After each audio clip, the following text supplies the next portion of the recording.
नमस्कार, मैं हूं आशीष चित्रांशी और आप देख रहे हैं the news launcher. Modi ji ने क्या नारा दिया था? न खाऊंगा न खाने दूंगा। लेकिन आगे का सब पूरा छिपा लिया। आगे ये तो अभी पहली लाइन थी। आगे पूरी पूरी जो है ना, ये कविता छिपा ली थी। बही खाता किसी को नहीं बताऊंगा, झोले में कितना खजाना है कभी नहीं दिखाऊंगा, सवाल पूछने वालों को सबक सिखाऊंगा, संसद की जुबान परमानेंट बंद कराऊंगा, न खाऊंगा न खाने दूंगा। लेकिन आगे वाला बड़ा महत्वपूर्ण था। मोदी जी ने कहा मेरे पास एक झोला है। क्या है? फकीर हूं, झोला है, लेके चला जाऊंगा। एक फकीर जिसके पास खाली झोला हो, अडानी वाला झोला ना हो, तो उससे झोला जितना दिन में मांगे 5 आदमी 10 आदमी उसको चेक करवा देगा। लो भैया झोला देख लो। लेकिन इस देश में पहली बार ऐसा फकीर आया है। नेहरू तो बहुत अमीर थे, नो डाउट। मोतीलाल नेहरू के पास, उनके पिताजी के पास, जवाहरलाल के पिताजी के पास इस देश में सबसे ज्यादा संपत्ति थी। लेकिन पागलपन था देशभक्ति का, तो उन्होंने अपनी सारी संपत्ति देश के नाम कर दी। फिर वहां से सिलसिला शुरू हुआ। नेहरू से उन्होंने अपनी सारी संपत्ति, देश में सबसे ज्यादा संपत्ति जिन लोगों के पास थी, अकूत संपत्ति, वो थे, सारी संपत्ति देश को दे दी। वहां से चलते चलते हम अमृतकाल तक सफर तय किए। फिर आए नरेंद्र मोदी, जिनके पास कुछ नहीं था। उनके पास सब कुछ था, इनके पास कुछ नहीं था, कुछ नहीं, फकीर थे। फिर आए और इतना खजाना इकट्ठा किया कि पूरे देश को एक दिशा निर्देश जारी हो गया।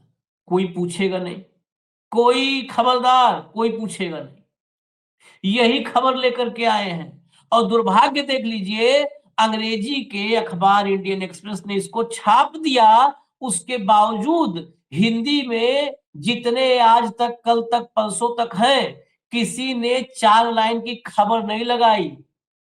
वो घुटने की जो कटोरी है ना, इन सबकी छटक के निकल जाती है, डर के मारे ऐसा पैर कांपता है। कहीं नाराज ना हो जाए साहब ये खबर छापने पर। और ये खबर छापेंगे तो एनालिसिस भी होगा, इसलिए तो ले आइए भाऊ को, ये खबर दिखाएं कितनी जरूरी है। स्वागत है भाऊ। मोदी, अब इस देश में मोदी जिनके पास कुछ नहीं था, अपने निजी खजाने को इस देश से छिपाने का फैसला किया है मोदी जी ने। निजी खजाना क्यों मैं कह रहा हूं? जिस खजाने की ट्रांसपेरेंसी नहीं है, जो खजाना उन्होंने प्रधानमंत्री की कुर्सी पर बैठ के और उसी जो है प्रधानमंत्री के आभा मंडल के इर्द गिर्द प्रधानमंत्री की हैसियत से इकट्ठा किया, उसको निजी खजाना बना लिया। किसी को नहीं दिखाएंगे खजाना, पूरे देश से छिपाएंगे। और ये चिट्ठी प्रधानमंत्री के दफ्तर से लिखी गई है। ये चिट्ठी ओम बिरला के सचिवालय को लिखी गई है। साहेब के बही खाता पर अब संसद साइलेंट रहेगा, ऐसी चिट्ठी है। मतलब चिट्ठी यानी निर्देश। चिट्ठी का मतलब जरूरी नहीं है कि अब हम आपको चिट्ठी लिखा हुआ दिखाएं, लेकिन ये बिल्कुल क्लियर इंस्ट्रक्शंस है बिरला के सचिवालय को कि अब मोदी के बही खाते पर कीप क्वाइट, मुंह बंद रखिए, कोई सवाल नहीं करेगा। दिखा देते हैं आपको। चिट्ठी लाइए, वो खबर लाइए, खबर लाइए। खबर, चिट्ठी इतनी लिख दी है सबने कि चिट्ठी याद आ रही है। खबर लाइए। Citing rules, PMO tells Lok Sabha secretariat, LS जो लिखा है Lok Sabha secretariat, no questions on PM cares relief and defence fund. जो पीएम केयर्स शुरू किया था मोदी जी ने, नो क्वेश्चंस, उस पर कोई सवाल संसद के भीतर, लोकसभा के भीतर अब नहीं पूछा जा सकेगा। याद कीजिए, इससे पहले पीएम केयर्स को आरटीआई के दायरे से बाहर कर दिया था कि आरटीआई के जरिए कोई आम नागरिक न पूछ पावे। देखिए पूरा इसकी टाइमलाइन देखिए। पहले आरटीआई से जनता कोई जानकारी ले सकती है। पहले जनता को मना कर दिया कि जनता आरटीआई से नहीं ले पाएगी कोई जानकारी, आरटीआई के दायरे से बाहर करो। फिर एक खतरा था कि आरटीआई दायरे से बाहर कर देंगे। सदन में सांसद अगर सवाल कर दिया तो फिर जवाब देना पड़ेगा। तो उसके बाद संसद से बाहर करवाया। अब इसके बाद तो इस देश में मुझे लगता है सबसे बड़ी मांग होनी चाहिए कि भैया पीएम केयर्स फंड का पूरा जब से बना इसका पूरा बही खाता, पूरा ट्रांजैक्शन कितना आया और कहाँ कितना लगाया, अब इस देश के सामने आना जरूरी है। पीएम केयर्स पीएमओ ने लोकसभा से कहा संसद में कोई सवाल नहीं पूछा जा सकता। 2-3 ट्वीट हैं वो दिखा दीजिए जो लोगों के मन में शंकाएं पैदा हो रही हैं। ये लिखते हैं पवन खेड़ा जी, प्रधानमंत्री कार्यालय ने लोकसभा सचिवालय को पीएम केयर फंड, प्रधानमंत्री राहत कोष और राष्ट्रीय रक्षा कोष से संबंधित प्रश्नों और मामलों पर सुनवाई करने से रोक दिया है। लोकतंत्र का अस्तित्व तेजी से खतरे में है। खेड़ा साहब, तेजी से खतरे में नहीं है, तेजी से निपट गया है। अगला ट्वीट लाइए। सुप्रिया श्रीनेत, पीएमओ ने लोकसभा सचिवालय को पीएम केयर्स फंड, पीएम राष्ट्रीय रिलीफ फंड और राष्ट्रीय रक्षा कोष से संबंधित सवालों पर रोक लगाने को कहा है। तो अब सांसद भी सरकार से सवाल नहीं कर सकते, संसद भी नहीं कर सकती कि हमारे लाखों करोड़ रुपए कहां और कैसे खर्च हो रहे हैं। कमाल ही है। अगला लाइए। प्रशांत भूषण लिखते हैं, तो सरकार का कहना है कि प्रधानमंत्री देखभाल कोष, राहत या रक्षा के लिए हमारे लाखों करोड़ रुपए के इस्तेमाल को लेकर संसद भी सरकार से सवाल नहीं कर सकती। क्या इसका मकसद भाजपा और मोदी को ये पैसे हड़पने या अपने चहेतों को देने के लिए है? चौंकाने वाली बात, लोकतंत्र किधर जा रहा है? हटा दीजिए। अखिलेश यादव की एक छोटी सी क्लिप है, वो चला दीजिए। अखिलेश जी, पीएमओ ने लोकसभा सेक्रेटेरिएट को लिखा है कि पीएम केयर फंड और पीएम नेशनल रिलीफ फंड और नेशनल डिफेंस फंड एडमिसिबल नहीं है रूल्स में जो कंडक्ट ऑफ बिजनेस में आते हैं। किस क्वेश्चन के ऐसे बहुत सारे सवाल हैं, कई सवाल इन्होंने भी पूछे हैं, उसका भी कुछ ऐसा ही जवाब आया है। तो आप किस तरीके से देखते हैं इस कंडक्ट को या इस तरीके के नियमों को जो सामने रखे? हम और आप लोग उस दिशा में जा रहे हैं जहां हम और आप लोग कोई सवाल इन सरकार से पूछ पाएंगे। उस दिशा में जा रहे हैं जहां कोई सवाल नहीं पूछ पाएंगे, बिल्कुल दुरुस्त है। भाऊ जरा पूरा ब्यौरा बता दीजिए, ये खजाना कैसे छुपाने क्या क्या तैयारी है? देखिए, प्रधानमंत्री नरेंद्र मोदी जी ने एक फंड घोषित किया, प्राइम मिनिस्टर केयर फंड। ठीक है, हमको लगा चला सरकारी फंड होगा, इसकी अध्यक्षता खुद स्वयं प्रधानमंत्री है। उस पे बाकी जो ट्रस्टी है ट्रस्ट में, उसमें डिफेंस मिनिस्टर राजनाथ सिंह है, गृह मंत्री अमित शाह जी है, वित्त मंत्री निर्मला सीतारामन जी है और एक रतन टाटा जी है। लेकिन क्योंकि ये एक निजी ट्रस्ट बताया गया, एक निजी तौर पे ट्रस्ट कर दिया गया, मुझे कोई ऑब्जेक्शन नहीं है आशीष। हमारा जो ये चैनल जो है न्यूज लॉन्चर, ये भी एक ट्रस्ट है, तो निजी ट्रस्ट आप कर सकते हैं, निजी ट्रस्ट के लिए कोई नहीं है। लेकिन इस देश में एक कानून है, प्रधानमंत्री का नाम आप किसी भी निजी ट्रस्ट में नहीं दे सकते। राष्ट्रीय सिंबल जो है 3 शेर वाला, वो कोई भी प्राइवेटली यूज नहीं कर सकता, ये सिर्फ सरकार यूज कर सकती है। ठीक है। तीसरी बात, इसका ऑफिस पीएमओ में है, प्रधानमंत्री कार्यालय से प्राइवेट काम नहीं हो सकते। यदि ये प्राइवेट ट्रस्ट है तो प्रधानमंत्री कार्यालय में ऑफिस क्या कर रहा है? यदि ये प्राइवेट ट्रस्ट है तो फिर राष्ट्रीय एम्बलम क्या कर रहा है? यदि ये प्राइवेट ट्रस्ट है तो इसमें प्रधानमंत्री ये नाम कैसे आ गया? यदि ये प्राइवेट ट्रस्ट है तो इसमें वित्त मंत्री, डिफेंस मंत्री, गृह मंत्री कैसे क्या है? ये प्राइवेट ट्रस्ट है तो इसके प्रधानमंत्री चेयरमैन कैसे हो सकते हैं? ये क्लैश ऑफ इंटरेस्ट क्यों नहीं हो सकता? ये इलेक्टोरल बॉन्ड का ही, इलेक्टोरल बॉन्ड पार्टी के लिए जो चंदा इकट्ठा करना था, ये स्वयं के लिए चंदा इकट्ठा करने का जुगाड़ है। ये इलेक्टोरल बॉन्ड के बिल्कुल पैरेलल है और इसमें उससे भी ज्यादा घोर आपत्तिजनक चीजें हैं कि इसमें प्रधानमंत्री का नाम यूज होता है, जिसमें प्रधानमंत्री का कार्यालय यूज होता है, जिसमें राष्ट्रीय एम्बलम यूज होता है। इसको एफसीआरए मिला हुआ है, विदेश से आता है। एक फंड जो इनको जो स्टार्टिंग में जो पता पड़ पाया लोगों को, इसमें एक रशियन डिफेंस एक्सपोर्ट कंपनी है, रोजोबोरन एक्सपोर्ट। रोजोबोरन एक्सपोर्ट ने इसको फंड दिया। कहा जाता है कि विभिन्न एम्बेसियों को बोला गया कि बाहर से पैसा का जुगाड़ करो। सारे जितने भी अपने पब्लिक एंटरप्राइजेस है, चाहे नवरत्न कंपनियां हो, इससे फंडिंग है। पीएम केयर फंड में। ये फंड बन के एकदम नया आ गया और इसमें इतना सारा फंड आ गया, कहां से दिया? क्या ये एक्सटॉर्शन था सरकार का? क्योंकि कौन कौन हेवी वेट है भाई? वित्त मंत्री, गृह मंत्री, फाइनेंस मंत्री, मतलब फाइनेंस मिनिस्टर, गृह मंत्री और डिफेंस मिनिस्टर। अब बचता क्या है? वित्त, डिफेंस और गृह, यही तो है। जब ये मंत्री वहां बैठे और इसके अध्यक्षता हो, किसी की हिम्मत है बाप में ना करने की फंड का? ये एक्सटॉर्शन फंड है। यदि मैं ऐसा कहूं तो ये प्रधानमंत्री ने निजी कह देना चाहिए था। हो सकता था वो किसी और को बनाते, किसी आडवाणी जी को बना देती इसका चेयरमैन, रिटायर्ड आदमी। एक पदेन प्रधानमंत्री कैसा किसी ट्रस्ट का चेयरमैन बन सकता है और पैसा उगा सकता है? ये उगाई का नया धंधा है। आप पैसा किससे लेते हो कोई पूछ नहीं पाएगा। विदेशी ये एक्सपोर्ट कंपनी से, यदि डिफेंस सप्लायर से पैसा आ रहा है तो यह किकबैक का पैसा आ रहा है? क्या ये मनी लॉन्ड्रिंग हो रही है इससे? मनी लॉन्ड्रिंग है, रक्षा दलाली है, रक्षा दलाली है, रक्षा दलाली का पैसा तो नहीं आ रहा है? क्या एप्स्टीन में भी तो इसमें पैसा नहीं दिया? क्योंकि आप बता नहीं रहे कितने पैसा दिया, पैसा कहां खर्चा कर रहे हैं नहीं बता दिया। पिछली बार पता पड़ गया था, गुजरात में एक साइकिल बनाने वाला के, साइकिल के पार्ट बनाने वाले को इन्होंने वो एक मेडिकल इक्विपमेंट बनाने का ठेका दे दिया, और जिसने सप्लाई किया और कई लोग मर गए, वो काम ही नहीं कर पाया। तो इसका खर्चा कौन करेगा? कैसा होगा कोई पूछ नहीं सकता।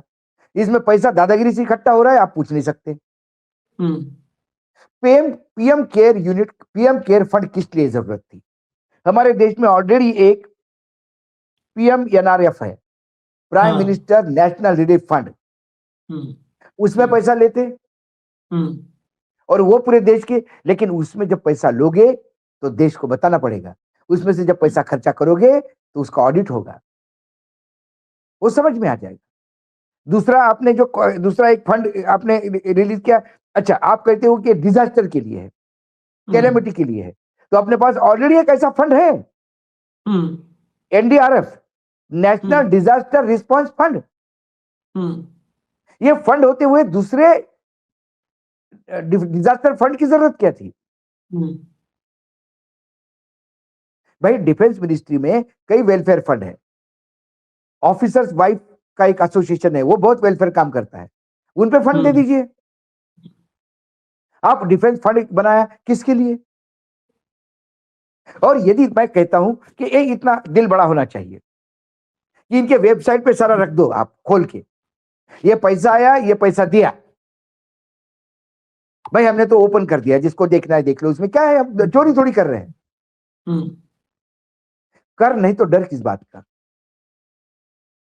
ये पार्लियामेंट में सवाल आए क्यों? क्योंकि RTI मना करता है। RTI से नहीं पूछ सकते तो पार्लियामेंट सवाल, और RTI में सवाल क्यों पूछते हैं?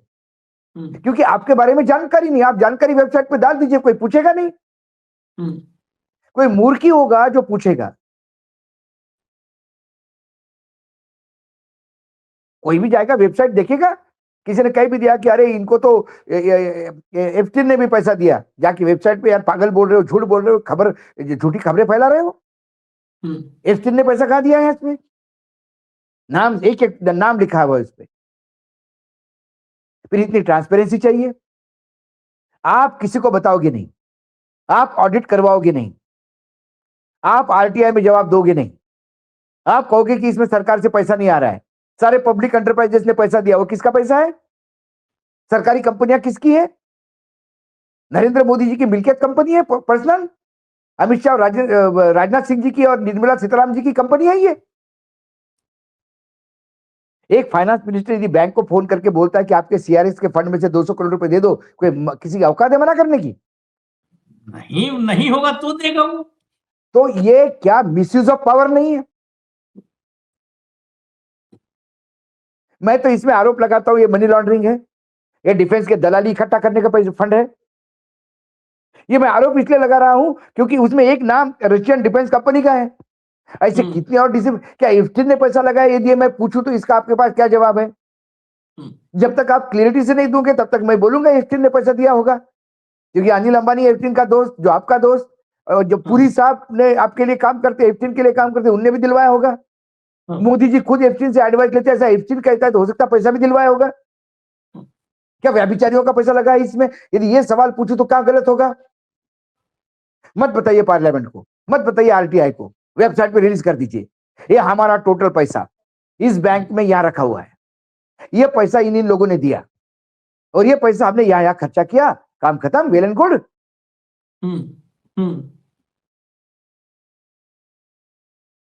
आपने यदि किसी को 50,000 रुपए भी कैश दिए तो उधर से नोटिस आता है, कैश क्यों दिया? 50,000 से ज्यादा पैसा कैश कैसे दिया? यहां कोई किसी को मालूम ही नहीं है। और आप करिए, अडवाणी जी इसके राष्ट्रीय अध्यक्ष होते, मुरली मनोहर जोशी, अरुण शौरी जैसे लोग इसमें डायरेक्टर होते, तो हम ये बोलते भाई प्राइवेट फंड है, इसमें पार्लियामेंट में कैसे जवाब हो सकता है? प्राइवेट फंड है, आरटीआई क्यों बताए? लेकिन जिसके प्रधानमंत्री अध्यक्ष हो, जिसके ट्रस्टी, वित्त मंत्री, डिफेंस, रक्षा मंत्री, गृह मंत्री हो, जिसका कार्यालय पीएमओ में हो, पीएमओ तो निजी संपत्ति हो गई नरेंद्र मोदी जी की। कल गौतम अडानी भी अपना एक ब्रांच खोल दे वहां पे कि दिल्ली ऑफिस पीएमओ में हमको मिल लेना है। अभी आरोप लगे थे सट्टाबाजी वाला मामला, तो हो ही गया। वहां से जब सट्टा चल रहा है, वहां से निजी ट्रस्ट चला रहे हैं, वहां से अपना खजाना भर रहे हैं, तो निजी हो ही गया। पीएमओ देश चला रहा है कि निजी ट्रस्ट चला रहा है? सट्टेबाजों का अड्डा है कि फिर देश चलाने वाले देशभक्तों का अड्डा है? देश तो ये सवाल है। आपने पार्लियामेंट में यह सवाल होना चाहिए कि एटीजी क्यों दिया इनको? पीएम केयर को एटीजी क्यों दिया? पीएम केयर फंड को किस ग्राउंड पे आपने एफसीआरए दिया विदेशी डोनेशन लेने के लिए? और हमारे यहाँ एक रूल था आशीष, ये पीएम केयर बनने के बाद उस रूल को बदला गया। रूल ये था कि हमारे यहाँ कोई भी आपात आए, कैलेमिटी आए, नेशनल कोई भी डिजास्टर हो जाए, हम विदेश से पैसा नहीं लेंगे उसके लिए। No foreign money will come in any of the disaster calamity, natural calamity. Bharat सक्षम है अपना अपना देखने के लिए। पीएम केयर के लिए पहली बार वो क्लॉज तोड़ा गया और वो पैसा आता कहां है? पीएम केयर में जाएगा। बहुत लॉजिकल और लीगल सवाल है। इस देश में कन्फ्लिक्ट ऑफ इंटरेस्ट पर सदस्यता गई है। मैं तो ये कह रहा हूं, सदस्यता गई है। क्या भारतीय जनता पार्टी के कुछ 4-5 लोगों ने मिलके एक कार्टेल बनाया है और एक्सटॉर्शन का पैसा इकट्ठा करना शुरू कर दिया है? दे ईडी की नोटिस, भर भाई पैसा इधर। क्योंकि जिस दिन पता पड़ेगा डोनर्स कौन है और कब डोनेशन दिया, भाई हमको तभी पता पड़ गया ना इलेक्टोरल बॉन्ड में, जब सारा कच्चा चिट्ठा सामने आया कि डोनेशन कब दिया। 4 दिन पहले रेड हो गई, 4 दिन बाद डोनेशन दिया, रेड खत्म हो गई, तो एक्सटॉर्शन मनी हो गए ना वो। तो क्या PM care fund extortion money है, एक्सटॉर्शन रैकेट है? ये सवाल तब तक उठेंगे जब तक पीएम केयर के बारे में डिटेल कंपनी देगी नहीं। एक्सटॉर्शन ही नहीं, कुछ और गंभीर सवाल खड़े होंगे, कुछ सिलसिलेवार में इसको थोड़ा और सलीके से सहेजते हैं इस खबर को। जरा 3-4 स्क्रीनशॉट है खबर के पार्ट, अलग अलग पार्ट, जरा वो लाइएगा, एक एक पार्ट लाइए। ये देखिए, ये कब उठाया गया इस कदम को, कब ये बना, ये सब कुछ 27 मार्च 2020 की तारीख थी, कोविड वाला समय, तब बना। तब बनाया गया। यह कदम ऐसे समय में उठाया गया जब अभी जो रोका गया है, जब विपक्ष और विभिन्न पक्षों से इन कोषों की पारदर्शिता, ऑडिट और जवाबदेही को लेकर सवाल उठते रहे हैं।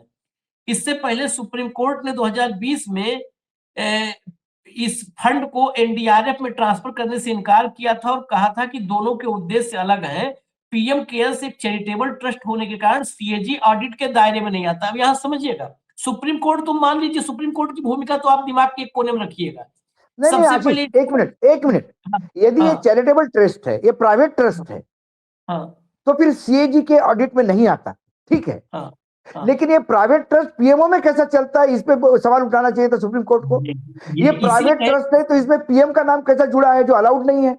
आप कोई भी हाँ। ट्रस्ट बनाइए, उसमें इंडिया, भारत, पीएम हो, एचएम, कोई भी सरकारी नाम नहीं लगा सकते, रिजेक्ट होके आता है।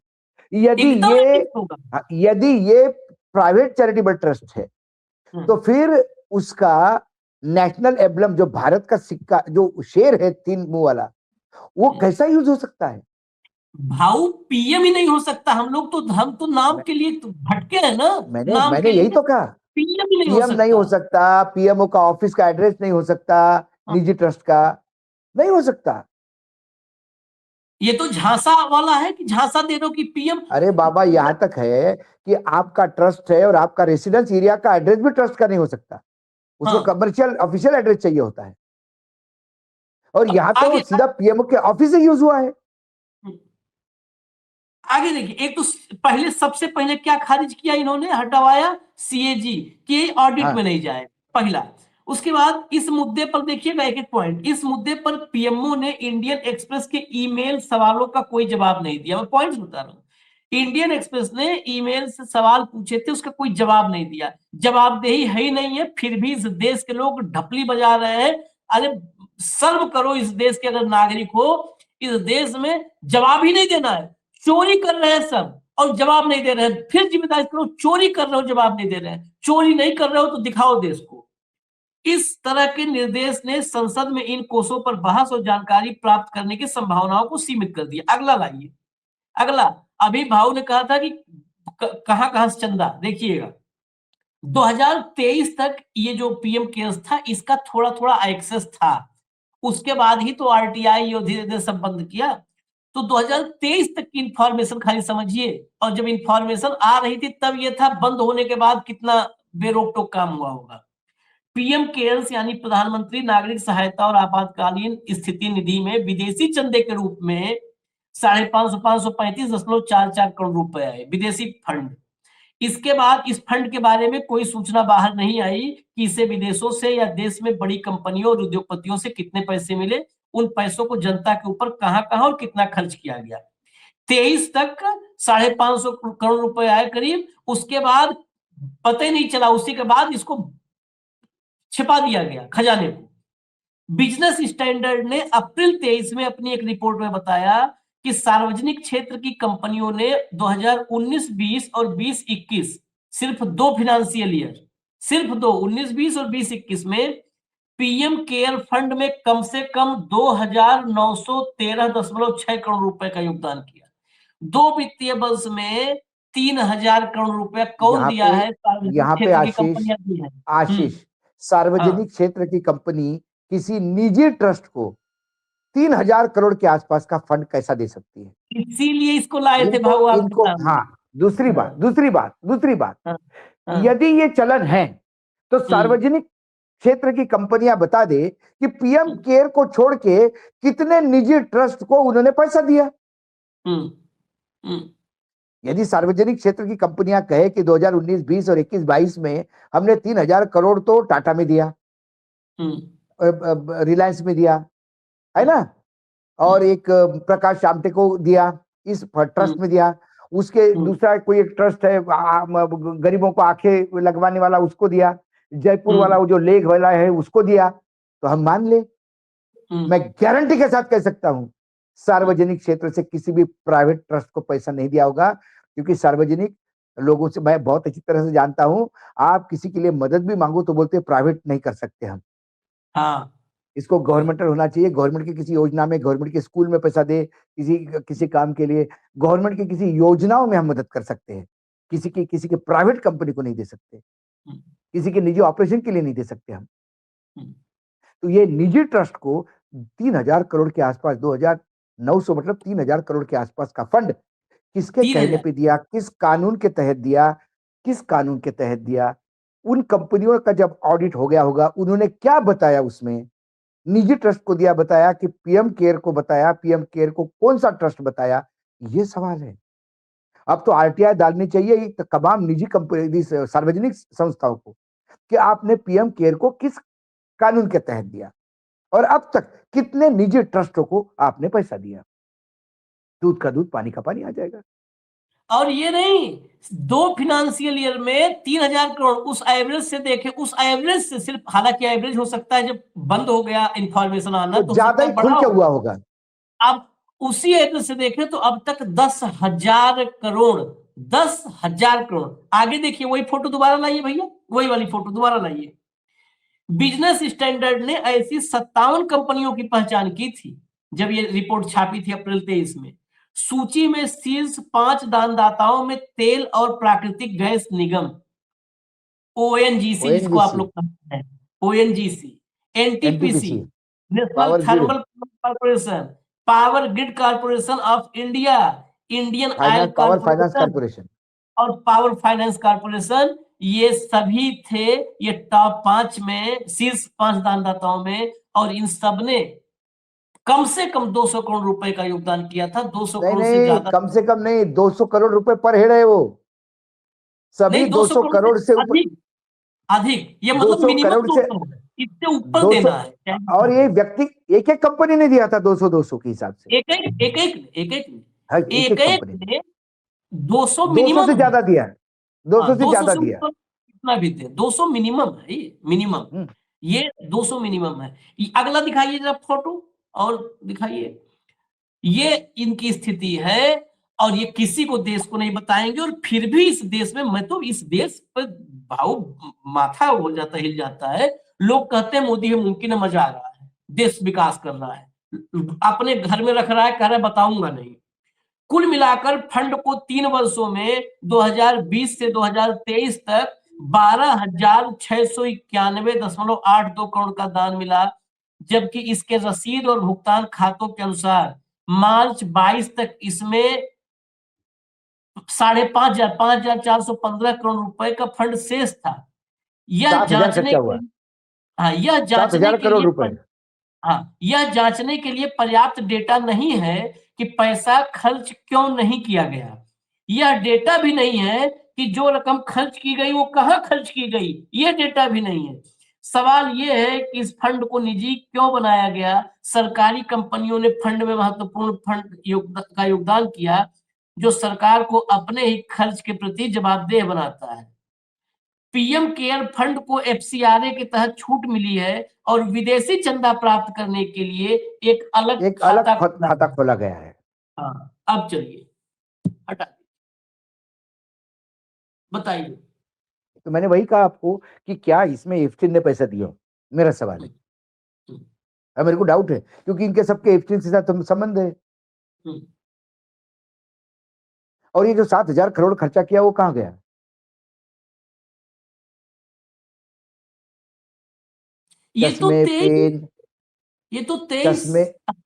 चश्मे पेन खरीदने में तो नहीं गए, अडानी वडानी को तो नहीं दिया गया इसमें से कुछ,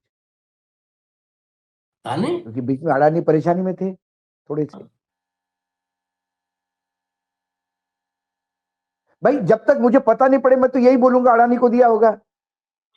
भाई कल आशीष जी के पास पैसा आया तो लोग बोलेंगे आशीष जी ने कहा पैसा दिया, पता नहीं यार, अरे वानखेड़े को दिया होगा, रोज सुबह शाम साथ में रहते हैं, यही कहेंगे ना। अमिताभ बच्चन को दिया होगा तो नहीं बोलेंगे आपको, लोग बोलेंगे क्या फालतू की बात करता है, उसने अमिताभ बच्चन की सिर्फ फिल्म में देखी है, कभी जीवन में मिला नहीं उस आदमी से, वो क्यों देगा पैसा, और वो क्यों मांगेगा आशीष से? हाँ वानखेड़े मांग सकता है, रोज का उठना बैठना है।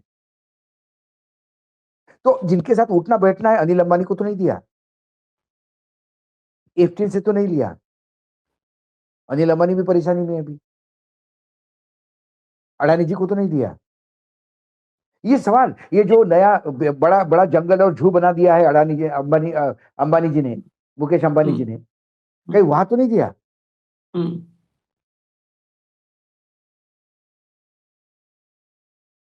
तो ऐसे कई सवाल है मन में। ये जो है सवाल है, लेकिन सवालों का जवाब कोई देने वाला नहीं है। नहीं, जब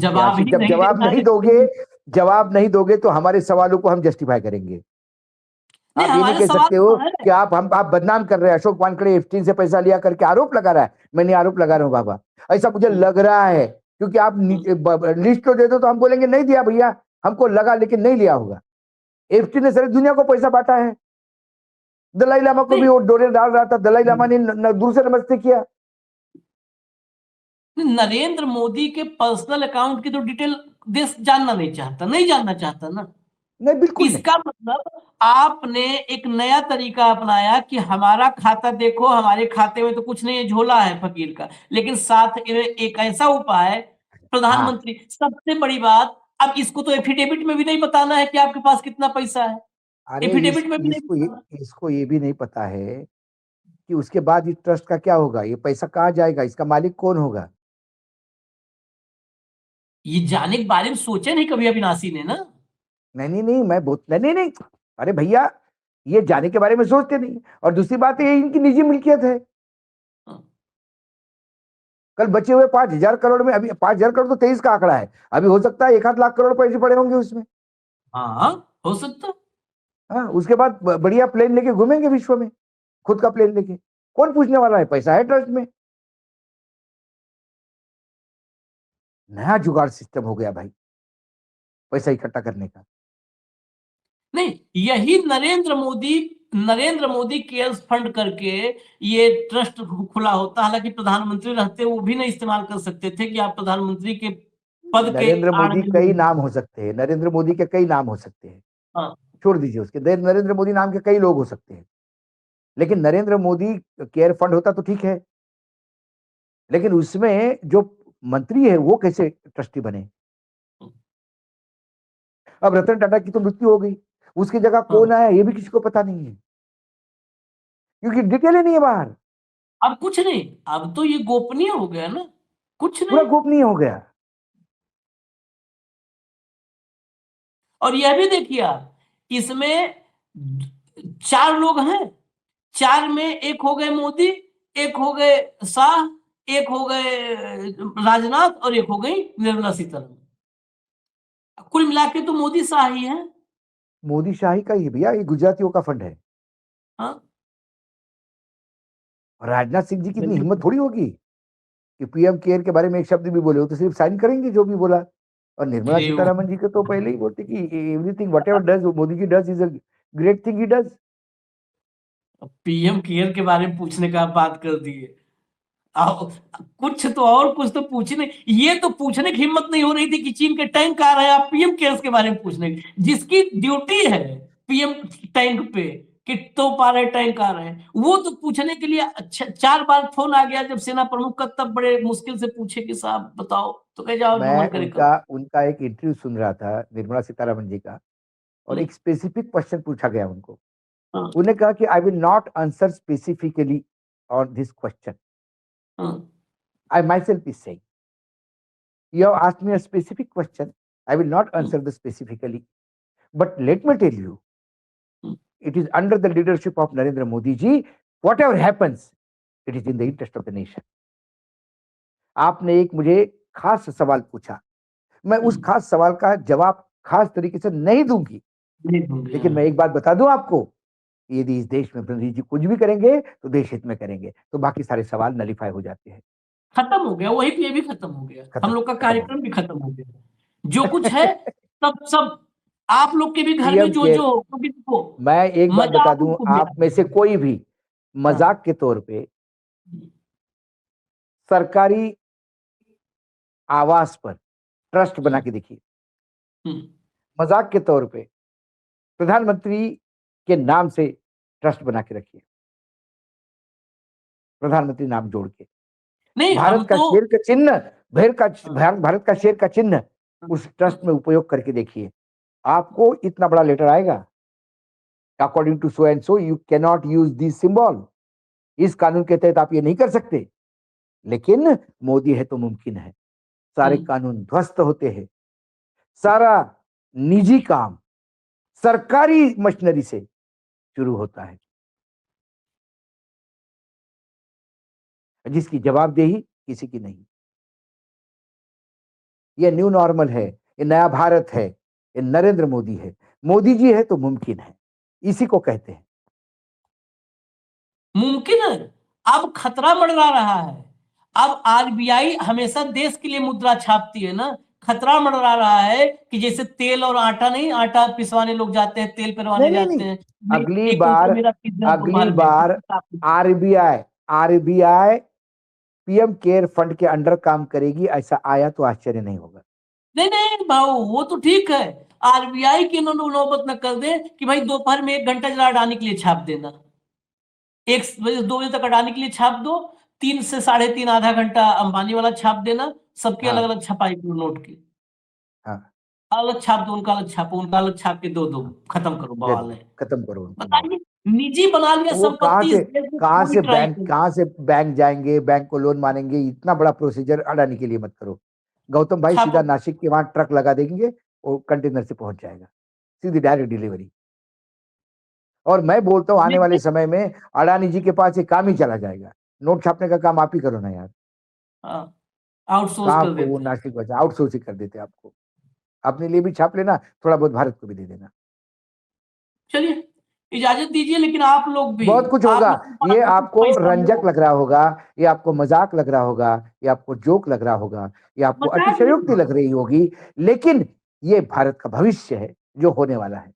ये शुरुआत है, आगे आगे देखिए होता है क्या। हम तो कहते हैं अंधभक्तों के पास भी जो कुछ भी है थोड़ा बहुत सब पीएम केयर्स में दे दो। बिल्कुल मोदी जी बिल्कुल देश का बिल्कुल निर्माण कर रहे हैं और आप लोग निर्माण देश के कर रहे हैं। निर्माण के लिए अपने आप को जो है न्यौछावर झूठ किए है, हो तो बिल्कुल दे दो, सब दे दो, सब तो बिल्कुल जा ही रहा है। बिल्कुल इजाजत दीजिए बिल्कुल। हमें, धन्यवाद, बहुत बहुत धन्यवाद, नमस्कार। नमस्कार नमस्कार नमस्कार।